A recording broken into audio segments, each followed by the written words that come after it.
کا نسخہ لوگوں نے بڑی قیمتی بات بتائی کہ عورت کو آپ محبت دو، عورت کو آپ عزت دو. عزت سمجھتے ہو نا؟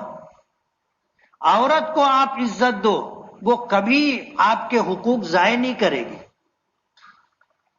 ہر کام آپ کی چاہت سے پہلے کر کے دے گی.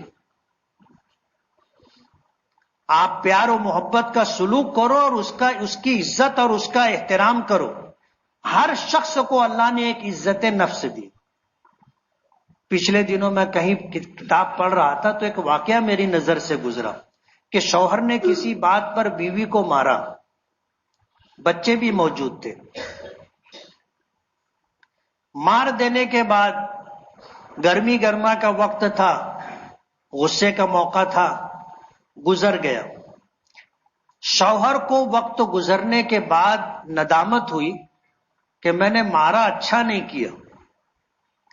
2-4 دن گزرنے کے بعد اس نے بیوی سے کہا، اس بات کا اظہار کیا، ندامت اور شرمندگی کا اظہار کیا کہ میں نے تمہیں مارا تھا، مجھے بہت افسوس ہے، بہت شرمندگی، آپ مجھے معاف کر دو. بیوی نے اس پر جواب دیا جو وہ سننے کے قابل ہے. اس نے جواب یہ دیا کہ آپ کو اگر مارنا ہو تو آپ مجھے بعد میں بھی مار سکتے ہو، لیکن اس کا خیال رکھنا کہ بچوں کی موجودگی میں کبھی مت مارنا.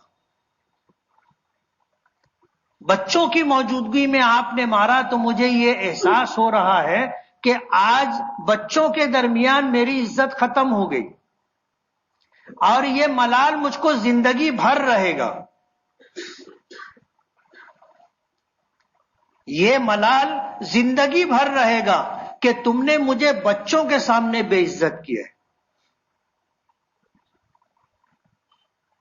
ایک بات کہی. دوسری بات یہ کہی کہ آپ نے مارا،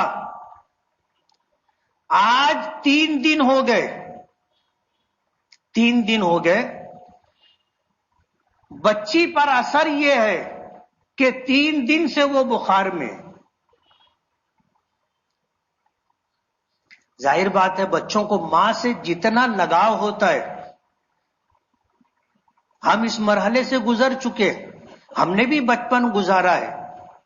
ماں سے اولاد کو کتنا لگاؤ ہوتا ہے سب کو پتا ہے. تو جب شوہر نے بیوی کو مارا بچوں کے سامنے تو ظاہر بات ہے بچوں نے دیکھا تو اس بیوی نے یہ بات کہی اپنے شوہر سے، 3 دن ہو گئے بچی کو بخار ہے، کھانے کی رغبت ختم ہو گئی،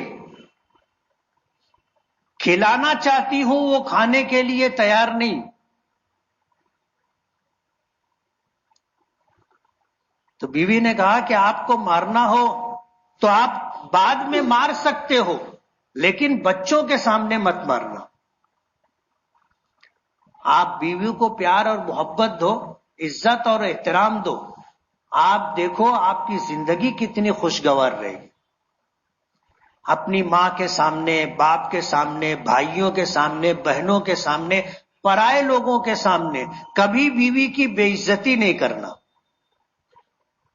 گالی دینا، ڈانٹنا ڈپٹنا، اسے بے عزت کرنا، ذلیل کرنا، یہ وہ چیزیں ہیں جو عورت کے لیے انتہائی تکلیف دہ ہوتی. لقمان حکیم نے جن کی حکمت